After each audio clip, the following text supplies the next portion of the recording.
नमस्कार दोस्तों, मैं हूं Prashant Mavani. I hope you are doing good. Welcome to the financial news analysis of Curiously Education. आज 6 फरवरी 2023 है।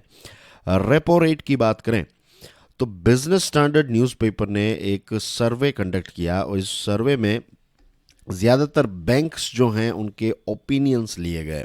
उनको पूछा गया कि आपको क्या लगता है कि आने वाली जो एमपीसी यानी कि मॉनिटरी पॉलिसी कमेटी की जो मीटिंग है उसमें रेपो रेट को इंक्रीज़ किया जाएगा या फिर जैसा है वैसा ही रखा जाएगा। तो ये जो पोल है, ये जो सर्वे हैं, उसमें ये कहा है, ये एक प्रेडिक्शन दिया है एक्सपर्ट्स ने कि आने वाली जो वेंसडे की मीटिंग है उसमें एमपीसी रेपो रेट को 25 बेसिस पॉइंट यानी कि 0.25% से इंक्रीज करेगी।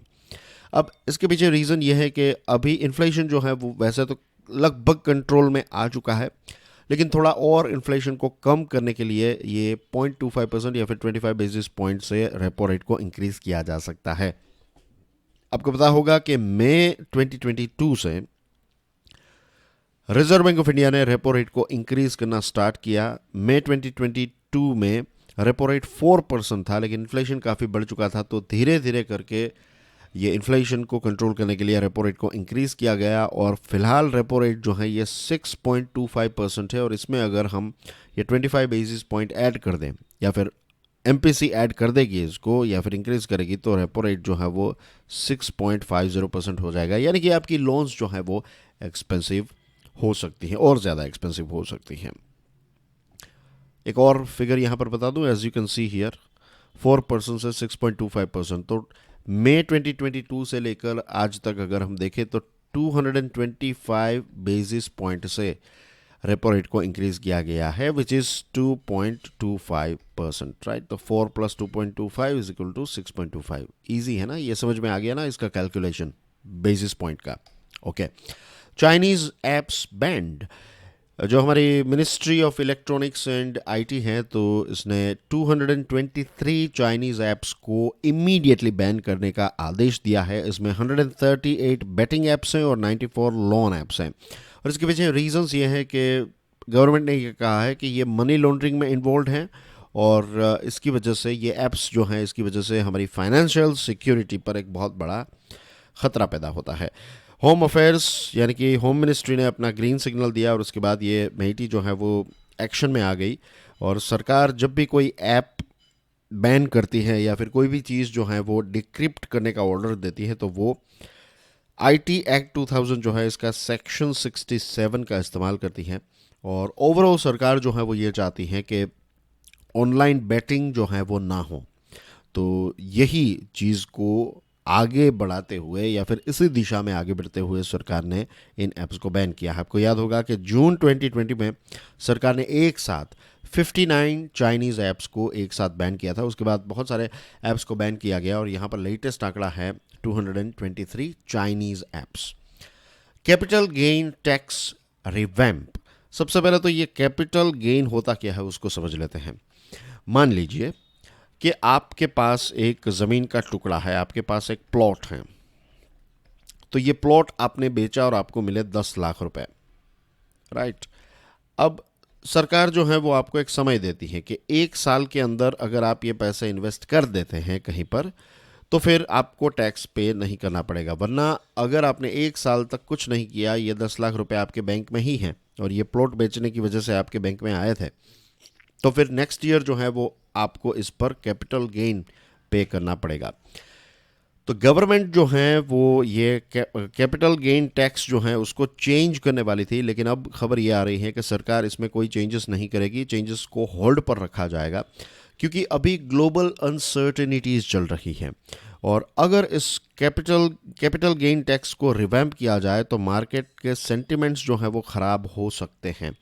अभी लॉन्ग टर्म कैपिटल गेन यानी कि कोई चीज़ आपके पास लेट्स से 1 साल से ज़्यादा है, राइट, और उसमें अगर आपको 1 लाख से ज़्यादा का प्रॉफिट हुआ, राइट, तो उस पर आपको 10% पे करना पड़ता है, कैपिटल गेन टैक्स जिसको कहते हैं। और शॉर्ट टर्म कैपिटल गेन जो है तो उस पर 15% है। तो जनरली शेयर्स जब आप बेचते हैं और 1 लाख से ज़्यादा का प्रॉफिट हुआ है तो यू हैव टू पे 15%। और ज़मीन या फिर कोई रियल एस्टेट आप बेचते हैं और 1 लाख से ज़्यादा का प्रॉफिट हुआ है, राइट, और तो फिर आपको लॉन्ग टर्म यानी कि 1 साल से ज़्यादा वो प्रॉपर्टी आपके पास हैं, आपने इन्वेस्ट किया है और फिर आपको गेन होता है तो आपको 10% उस पर पे करना पड़ता है। इंडस्ट्री की डिमांड ये थी कि सरकार ये कैपिटल गेन टैक्स को सिंप्लीफाई करें, लेकिन सरकार जो है वो इसमें एक इंक्रीज़ करना चाहती थी, लेकिन अब नहीं किया जाएगा क्योंकि इसकी वजह से पूरी मार्केट में डिस्रप्शन होगा। और यहाँ पर एक और चीज़ है, आपको शायद कन्फ्यूजन मीन्स और डिटेल्स में अगर आप जाएंगे तो शायद कन्फ्यूजन हो सकती है कि LTCG और STCG में कौन कौन सी चीज़ें आएगी, क्योंकि बहुत सारी चीज़ों में ऐसा है। कुछ लॉन्ग टर्म कैपिटल गेन की चीज़ें तो हैं, तो उसमें 3 साल का टाइम रखा गया है, किसी में 1 साल का टाइम है। तो ये सारी कन्फ्यूजन्स जो हैं वो नहीं होनी चाहिए, इन द सेंस के इंडस्ट्री की ये डिमांड थी कि इसको सिंपल बनाया जाए।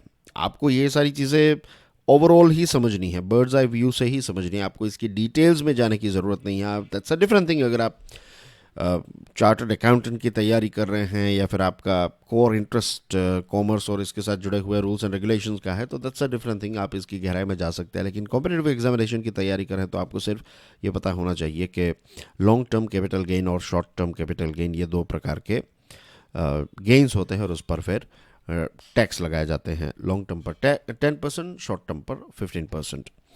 With holding tax rate, right, अब यहाँ पर ऐसा है कि अगर हमारे देश की जो कंपनीज हैं वो फॉरेन से पैसा बोरो करती हैं तो उस पर एक इंटरेस्ट पे करते हैं, राइट। ये जो आपने लोन लिया है तो यू विल पे इंटरेस्ट, लेकिन जो आपको लोन देने वाली पार्टी है उसका जो प्रॉफिट होगा तो उस पर भी उस पार्टी को तो टैक्स पे करना पड़ेगा क्योंकि उन्होंने इंडिया से वो पैसे जनरेट किए हैं। तो अब सरकार जो है ये विथ होल्डिंग टैक्स जो है इसको इंक्रीज करने वाली है, राइट। यानी कि फाइनल जो हमारे बोरोवर्स हैं, इंडियन कंपनीज जो हैं, इंडिया इंक जो हैं, तो इनका बोरोइंग कॉस्ट जो है वो बढ़ सकता है। और लगभग 1 दशक से यहाँ पर टैक्स ब्रेक मिलता था, लेकिन अब सरकार जो है वो इसमें इंक्रीज करना चाहती है। तो ओवरसीज लैंडर्स, राइट, जो यहाँ पर पैसे अर्न करेंगे ये लोन देकर, तो उनको 20% जितना टैक्स जो है वो 1 जुलाई से पे करना पड़ेगा। इंडियन कंपनीज जो है वो 2 तरीके से पैसे बोरो कर सकती हैं। एक है एक्सटर्नल कमर्शियल बोरोइंग्स, तो ये फॉरेन करेंसी में जब पैसे बोरो किए जाते हैं तो इसको ECB कहते हैं। और जब इंडियन करेंसी में यानी कि रुपी में आप पैसे बोरो करते हैं तो वो FPI रूट से आते हैं। तो अभी क्या था कि फॉरेन लैंडर्स जो हैं, चाहे वो ECB हो चाहे FPI हो, तो वो 5% टैक्स पे करते थे, जो भी इंटरेस्ट वो कमाते थे उस पर वो 5% टैक्स पे करते थे। लेकिन अब 20% उनको पे करना पड़ेगा फ्रॉम 1 जुलाई। और ये कंसेशनल रेट जो है 5% वाला, ये 2013 से चला आ रहा है। बेसिकली सरकार ने विथ होल्डिंग टैक्स रेट जो है वो 2013 में इंट्रोड्यूस किया था। फिर हर 3 साल के बाद सरकार इसको एक्सटेंशन दे रही थी, मीन्स सरकार इसको एक्सटेंड किए जा रही थी। लेकिन ये जो बजट आया, लेटेस्ट बजट, तो इसमें इसके एक्सटेंशन की कोई बात सरकार ने नहीं बताई है। और वैसा ये होता है, अगेन बहुत ज़्यादा टेक्निकल डिटेल्स में नहीं जा रहा हूँ, लेकिन क्या होता है कि लेट्स से कि किसी ने 5,000 रुपये टैक्स पे किया, राइट, ऐसे किसी ने लोन दी और उन्होंने 5,000 रुपये यहाँ पर टैक्स पे किया, तो फिर वो क्या करेंगे, वो अपनी जो देश की सरकार है वहाँ से वो क्लेम कर लेंगे। लेकिन ये तो टेक्निकल बातें हैं, ये तो किताबों पर ये चीज़ें होती है। लेकिन रियलिटी में क्या होता है कि ये जो कंपनीज है ना, फॉरेन लैंडर्स, वो क्या कहते हैं कि देखिए हम आपको लेट्स से 10,000 रुपये की लोन दे रहे हैं। वैसे आंकड़े तो 10,000 करोड़ जितने भी हो सकते हैं समझने के लिए, कि 10,000 की लोन हम आपको दे रहे हैं और उस पर हमें अगर 100 रुपये इंटरेस्ट पे करना, 100 रुपये जो टैक्स पे करना पड़ेगा, तो वो भी आप ही उठाएंगे। तो इंडियन बोरोवर्स जो हैं ये कॉस्ट उठाते आए हैं। ये कॉमर्शियल एग्रीमेंट में ये फॉरेन लैंडर्स जो हैं वो ऐसे क्लॉजेस जो हैं वो डाल देते हैं। तो अब अगर 20% पे करना पड़ेगा तो यू कैन इमेजिन कि बोरोवर्स के लिए ये पैसे जो बोरो करना जो है वो बहुत ही डिफ़िकल्ट हो सकता है। ऑयल की बात करें तो इंटरनेशनल एनर्जी एजेंसी का ये प्रेडिक्शन है कि चाइना की इकोनॉमी जो हम एंटिसिपेट कर रहे हैं, जो हम फोरकास्ट कर रहे हैं, उससे भी ज़्यादा चाइना की इकोनॉमी जो है उसका ग्रोथ होगा। और चाइना की इकोनॉमी अगर इतनी ज़बरदस्त तरीके से रिबाउंड होगी तो फिर ऑयल और नेचुरल गैस की डिमांड जो है वो काफ़ी ज़्यादा बढ़ जाएगी, और इतनी बढ़ जाएगी 2 मिलियन बैरल्स पर डे जितनी ग्लोबल ऑयल की डिमांड जो है वो बढ़ सकती है। तो दोस्तों आप सोचिए कि इसकी इम्पैक्ट भारत पर क्या होगी। इसकी इम्पैक्ट ये होगी कि क्रूड ऑयल की प्राइस जो है वो बढ़ सकती है, क्योंकि अब इसकी डिमांड बढ़ी है। या फिर अगर डिमांड बढ़ेगी, चाइना की इकोनॉमी रिबाउंड होगी तो ऑयल की डिमांड बढ़ेगी, ऑयल की डिमांड बढ़ेगी, सप्लाई लिमिटेड है, तो फिर इसकी प्राइस अप होगी, तो ये हमारे लिए अच्छी बात नहीं होगी। विंडफॉल टैक्स, विंडफॉल टैक्स क्या है पहले वो समझ लेते हैं।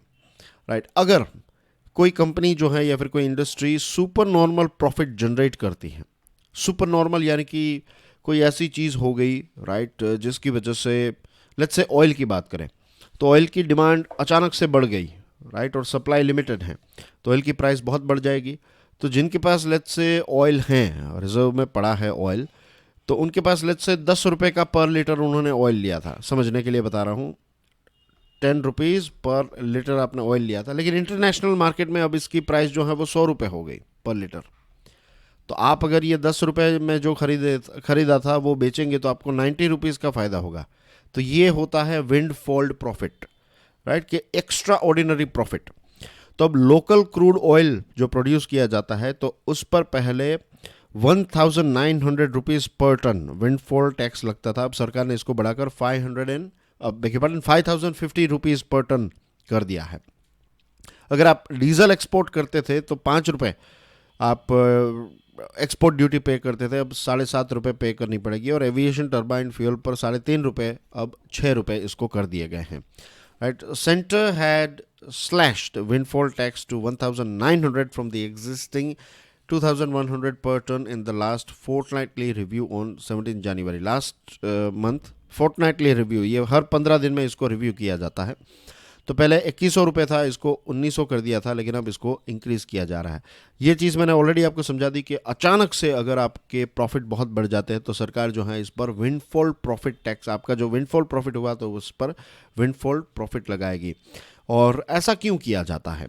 ऐसा इसलिए किया जाता है, I will give you one more example. मान लीजिए, means this is a reality, कि हम लगभग 85% जितना ऑयल जो है वो इंपोर्ट करते हैं और बाकी का जो है थोड़ा बहुत हमारे यहाँ पर प्रोड्यूस हो जाता है। अब इंटरनेशनल प्राइस में अगर हमें 100 रुपये में पेट्रोल पड़ रहा है, लेट्स से पर लीटर पेट्रोल 100 रुपये, राइट, ये इंटरनेशनल है, और हम यहाँ पर पैदा करते हैं तो ये हमें लेट्स से 95 रुपीज़ पर लीटर पेट्रोल पड़ता है हमें। अब इंटरनेशनल प्राइस जो है ये 100 की जगह पर हो गई लेट्स से 120, तो फिर ये 95 वाले जो है वो क्या करेंगे, ये ज़्यादा प्रॉफिट कमाने के चक्कर में डोमेस्टिक ऑयल जो है उसको दूसरी मार्केट्स में बेचने की कोशिश करेंगे। लेकिन देश को इससे क्या नुकसान, ये कंपनीज को फ़ायदा हो जाएगा, लेकिन देश को ये नुकसान होगा कि देश को और ज़्यादा जो डोमेस्टिक फ्यूल सस्ते में हमें यहाँ पर मिल रहा है वो बाहर चला जाएगा, और जो महंगा है वो हम यहाँ पर इम्पोर्ट करेंगे। तो ये चीज़ ना हो, इसीलिए एक ब्रेक लगाने की कोशिश जो है सरकार इस प्रकार के विंडफॉल टैक्स से करती है, ताकि डोमेस्टिकली प्रोड्यूस्ड ऑयल जो है वो इंटरनेशनल मार्केट में ना जाए। Simple, isn't it? And that's everything in today's discussion. Thank you very much for watching this video. इसी के साथ let me tell you दोस्तों, ऑलरेडी 2 वीडियोस अपलोड हो चुके हैं। जो एक न्यूज़ वाला वीडियो है जिसमें प्योर न्यूज़ है, मोस्ट इंपॉर्टेंट न्यूज़, ये वाला वीडियो, इसी के साथ जो एडिटोरियल एंड आर्टिकल एनालिसिस वाला video, and this is the third one, financial news analysis वाला वीडियो। ठीक है, तो ये तीनों वीडियोज़ को देख लीजिएगा। And that's everything from my side. Thank you very much, God bless you all, जय हिंद।